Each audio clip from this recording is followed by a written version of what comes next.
Buenas noches a todas y a todos. Agradezco a las directivas de FECOLSOB y de la Asociación Bogotana de Obstetricia y Ginecología la invitación a este simposio. Vamos a revisar ahora el diagnóstico y manejo agudo del OASIS, que las siglas son lesión del esfínter anal de origen obstétrico. Entonces vamos a hacer esa revisión. Estamos en el Congreso Nacional de Obstetricia y Ginecología, modalidad virtual. Para esta charla no tengo ningún conflicto de intereses. Trabajo en la Universidad Nacional, en el Hospital Universitario Nacional, que es la casa de todos ustedes. Nos vamos a basar específicamente en varias revisiones sistemáticas, pero especialmente en este libro del doctor Abdul Sultan, porque hay mucho conflicto, hay muchas teorías encontradas acerca del trauma del esfínter anal. Entonces, para que ustedes sepan, nos vamos a basar en este libro y en los cursos que hicimos acerca de OASIS en el libro. ¿Qué incidencias y factores de riesgo tienen las lesiones del esfínter anal? La definición de los garros perineales severos se deben clasificar a los que se extienden a través del complejo muscular del esfínter anal y se denominan como lesiones del esfínter anal de origen obstétrico. Del 53 al 67% de las pacientes pueden desarrollar algún tipo de desgarro perineal. La mayor frecuencia son los grados tipo 1 y tipo 2. Entonces, los desgarros perineales 3 y 4, que los clasificamos como perineales severos, ocurren aproximadamente en un 5% de los partos vaginales. Es la complicación más frecuente del oasis es el dolor. También puede tener dificultad para la defecación y retención urinaria en el posparto inmediato. El impacto clínico del oasis de la lesión del esfínter anal están asociadas a complicaciones tardías como la incontinencia fecal, la incontinencia urinaria y las fístulas vesicovaginales, rectovaginales. Aproximadamente el 5% de las fístulas rectovaginales son reparadas en Estados Unidos, se debieron a un trauma posterior al parto. Entonces, los factores de riesgo más importantes que tenemos son en un estudio que se hizo en Colombia, no me equivoqué, perdóname,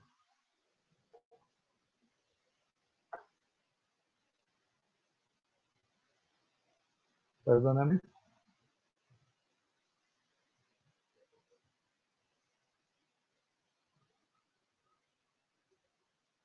Aló, aló, aló.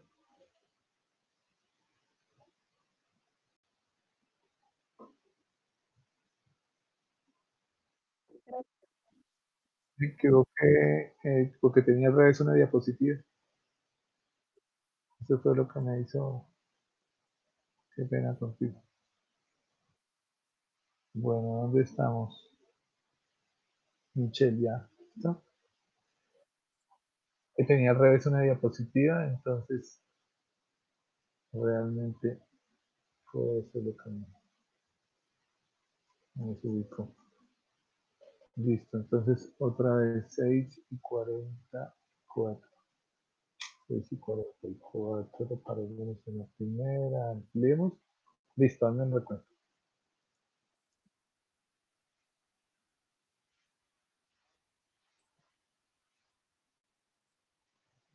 Muy buenas noches. Agradezco a las directivas de FECOLSOB y de la ASBOC la invitación a este simposio. Vamos a revisar ahora diagnóstico y manejo agudo del OASIS, por sus siglas lesión del esfínter anal de origen obstétrico. Estamos en el Congreso Nacional de Obstetricia y Ginecología, modalidad virtual.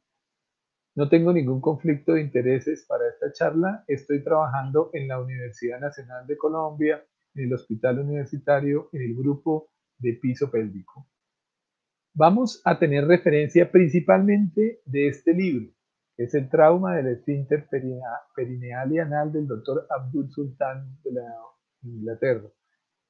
Hay mucha literatura controversial y contradictoria acerca del trauma del oasis. Entonces, por eso nos vamos a referir a este libro y a los cursos que hicimos nosotros en nuestro entrenamiento internacional de OASIS. La definición de los desgarros perineales severos o ASIS son los desgarros que se extienden en o a través del complejo muscular del esfínter anal y se denominan como lesiones del esfínter anal de origen obstétrico. Del 53 al 67% de las pacientes pueden desarrollar algún tipo de desgarro perineal, con mayor frecuencia pues el grado 1 y el grado 2. Los desgarros perineales 3 y 4 ocurren aproximadamente en el 5% de los partos vaginales. La complicación más frecuente e inmediata del oasis es el dolor, la dificultad para la defecación y la retención urinaria en el posparto inmediato. El impacto clínico a largo plazo de los oasis, de la lesión del esfínter anal, están asociadas a complicaciones tardías como la incontinencia urinaria, fecal y las fístulas. Aproximadamente el 5% de las fístulas rectovaginales reparadas en los Estados Unidos son secundarias al trauma del esfínter anal del posparto, o sea, un trauma obstétrico. Entonces, entramos a analizar el periné y la función del esfínter anal, los factores obstétricos que ocurren en este trauma. Pues un factor es el embarazo. Toda paciente que logra el embarazo ya tiene un factor de riesgo para incontinencia fecal o trauma del esfínter anal. El parto y sus diferentes modalidades del parto pueden ocasionar el instrumentado y el no instrumentado, el parto tóxico, pueden ocasionar también un factor de riesgo. El modo de parto, la posición de la materna durante el parto, la episiotomía mediana, sobre todo la mediana más que la mediolateral, es etiológicamente de causa del oasis.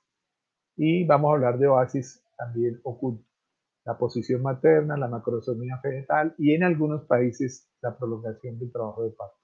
En un estudio que se hizo aquí en la Universidad Nacional de Bogotá, se trató de precisar los factores de riesgo para desgarro perineal en los partos sin episiotomía y se encontró que no dependen del grado de instrucción de la persona que atiende el parto en su mayoría, pero los factores de riesgo más frecuentes eran la duración de la fase activa y el peso fetal en este estudio en Colombia. La duración de la fase activa de más de 7 horas y el peso fetal de más de 3.100 gramos, como ven ustedes. Y aquí están los OR en esta tabla.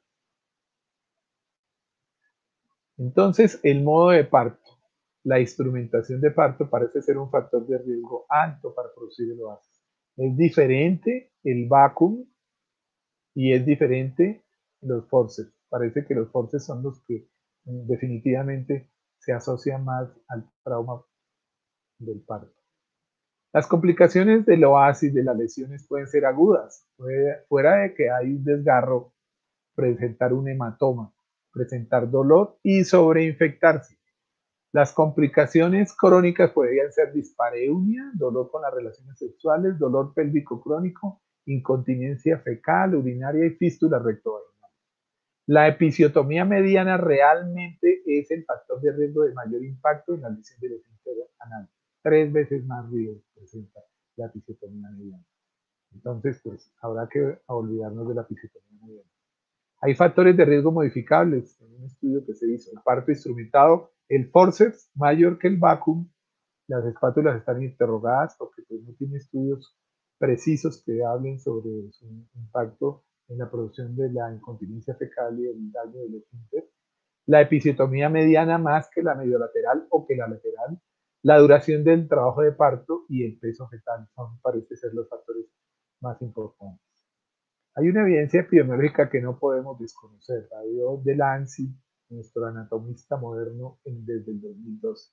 Al aumentar la paridad, aumenta el riesgo de disfunciones del piso pélvico, bien sea prolapso, incontinencia urinaria e incontinencia fecal. Entonces ya es una verdad a puño demostrada. La episiotomía. Entonces la episiotomía tiene que ser restringida, no puede ser una episiotomía liberal.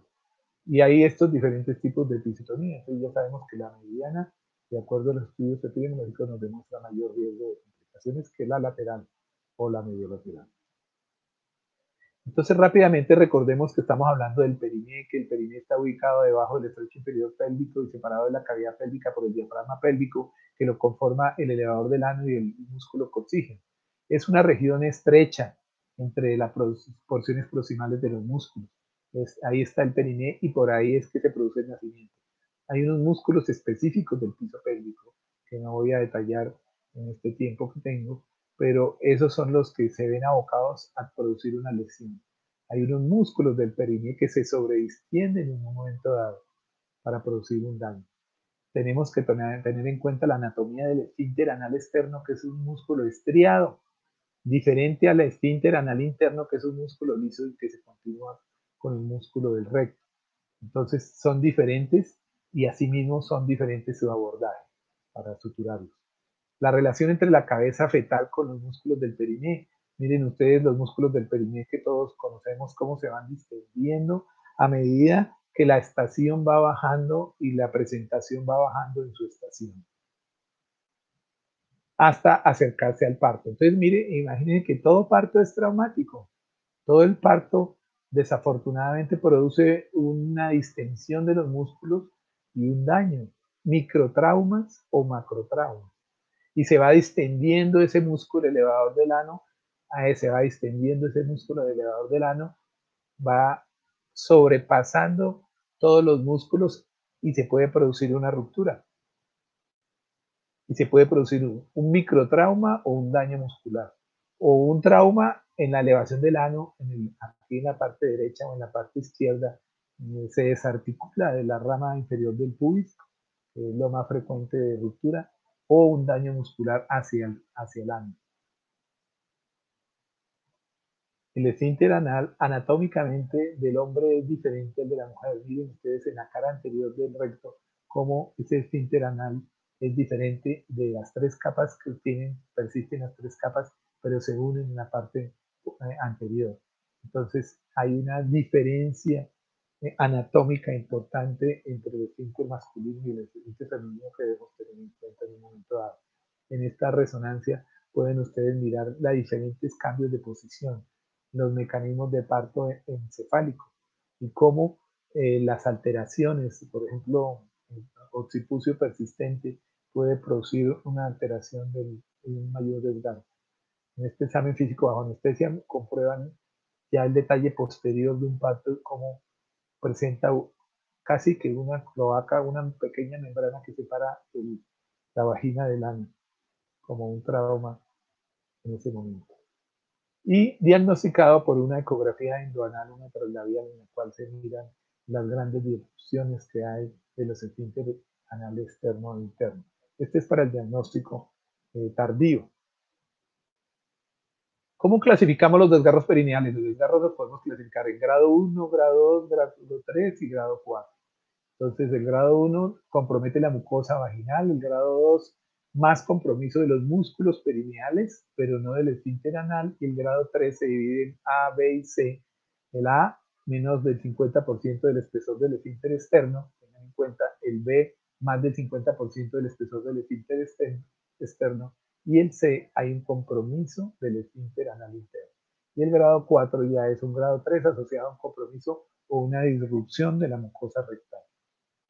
Entonces, antes de pasar a hablar de qué debemos hacer, qué intervenciones preventivas ha demostrado, les traje un resumen de toda la evidencia que ha demostrado que sirve. Suspender el pujo antes del parto, sirve entre un 50 y un 70%.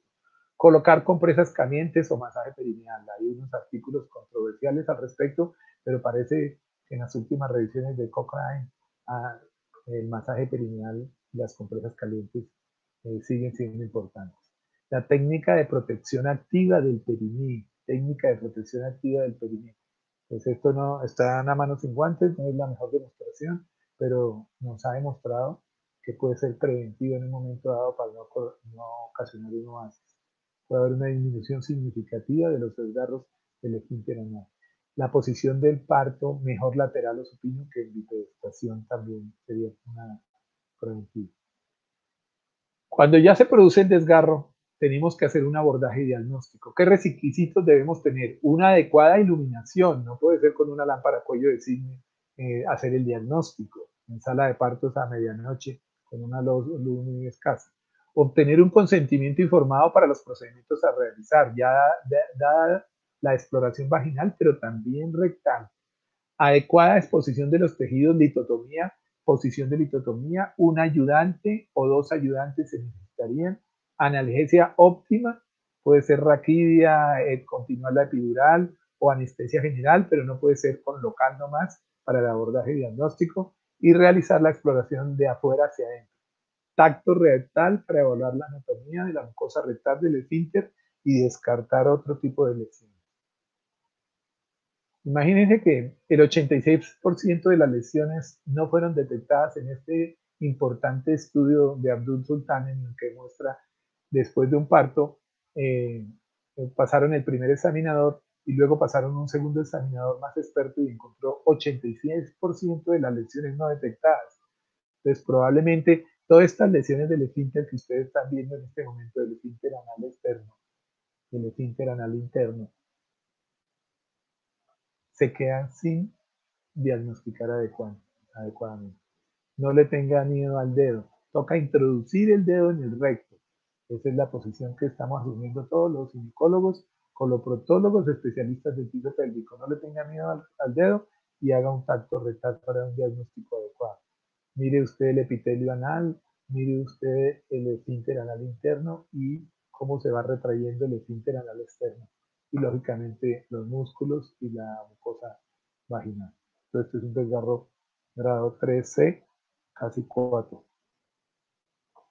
La prueba de Ojal, introduzca el dedo en el recto y trate de sacarlo por encima como un rectocele, trate de sacarlo por encima de la vagina para ver si hay una disrupción del músculo en este momento o incluso de la mucosa, una ruptura más alta de la mucosa anorrectal. El grado 4, desgarro grado 4, aquí se ve cómo se retrae el y mucosa, aparece ahí la mucosa y aparece el guante. Entonces miren ustedes el diagnóstico y la importancia de introducir el dedo, o sea, el tacto rectal de un dedo entrenado. ¿Y ahora qué hago con ese desgarro? Entonces, espere a alguien de mayor experiencia.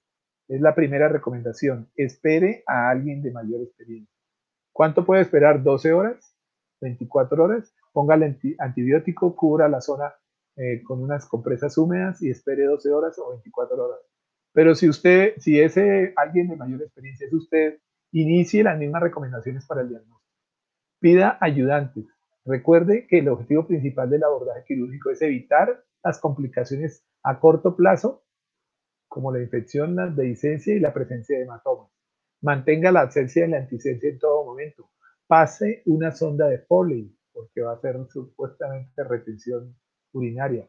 Use pinzas Alice y retractor. En los casos de desgarro grado 3, las partes terminales de los esfínteres pueden retraerse y dificultar la reparación. Trate de hacer la reparación quirúrgica lo más sensato posible, lo mejor posible en este sentido. Termina end-to-end o overlap. Overlap significa overlap como lo llaman, significa una estructura sobre otra estructura. O end-to-end significa fin con fin, o sea, terminar con terminar. ¿Qué más hacemos? Continúe. No use cardboard cromado ni seda. Limítese a usar monocril, bicril o PDS, de acuerdo a lo que ustedes tengan, pero preferiblemente el PDS. El PDS sería la mejor sutura. Si no la tenemos, pues el monocril también, y si no, el bicril. La mucosa rectal con monofilamento monocril 3,0 puntos separados sin pasar a la luz rectal. Importante reparar la mucosa rectal sin pasar a la luz rectal para disminuir la posibilidad de fístula. El esfínter anal interno use técnica end-to-end interrumpidos en 8. Es muy discutido que si en 8 o no en 8 para no producir tanta eh, falta de irrigación, pero con PS3. El esfínter anal externo use la técnica overlap, interrumpidos con bicril 3,0 o PS3,0. El músculo con bicril 3,0 y mucosa vaginal con bicril 3,0 rápido. Una dosis de antibióticos de cefalosporina de segunda generación versus placebo ha demostrado una disminución significativa en las complicaciones de la herida. Entonces, utilice antibiótico, preferiblemente una sola dosis. Aquí están, les vuelvo a repasar la técnica. El overlap, o sea, una capa sobre otra capa, una terminación sobre otra terminación y que los puntos queden de esta forma. En 8, aquí no están sin cruzar, aquí están 8 cruzados, aquí están 8 cruzados. y esta técnica de end-to-end, terminación versus terminación. Hay que hacer los talleres, hay que tener el conocimiento adecuado para hacer estas técnicas especiales, específicas de overlap. Miren a ustedes esta gráfica cómo se mira mejor. Mira la terminación end-to-end para el fintet. La terminación end-to-end para el fintet, aquí está en 8 cruzados. Entonces hay que hacer los talleres, hay que capacitarse en esto para hacer lo mejor posible y disminuir la posibilidad de incontinencia urinaria y fecal 20, 30 años después del parto. Otras recomendaciones, el antibiótico profiláctico. Estas son las recomendaciones del Hospital Clínico de Barcelona, eligiendo unas cefalosporina de segunda o tercera generación. Y si ya es tercer grado, B o C, se le hace 5 días de una combinación de, por ejemplo, cefuroxima metronidazol. Y si es de cuarto grado, cefuroxima metronidazol por 10 días. Entonces, dosis única hasta el segundo, tercer grado A. El tercero B y C, cefuroxima metronidazol por 5 días y el cuarto la misma por 10 días. Son recomendaciones ya diferentes. Otras recomendaciones. Después de hacer la sutura, esquemas intestinales por reparación, uso de lactulosa o polietilenglicol, que son ablandadores fecales para que no sea muy dura la deposición.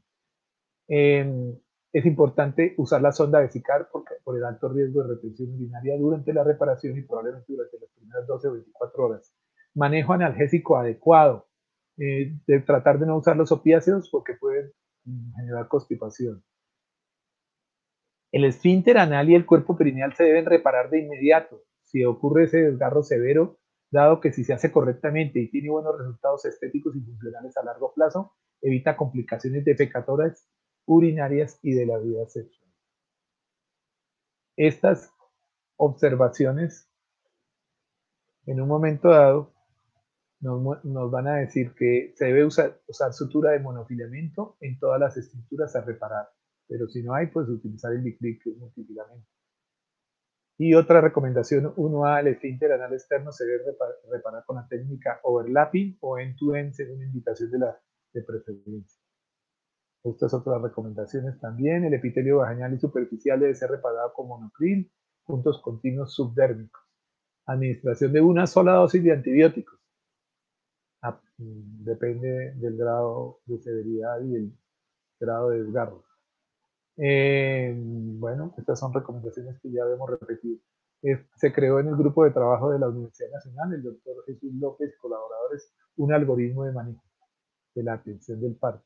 Paciente en sala de parto se evalúe si tiene factor de riesgo, se puede prevenir, se puede poner compresas tibias en periné, masaje, episiotomía, se puede prevenir con una episiotomía medio lateral, se puede hacer cesárea electiva, está interrogado en algunos casos. Y va para atención de parto. Si la atención de parto produce un desgarro 1 o 2, se cuestiona si hay necesidad de sutura, el uso de sustancias adhesivas, el manejo expectante.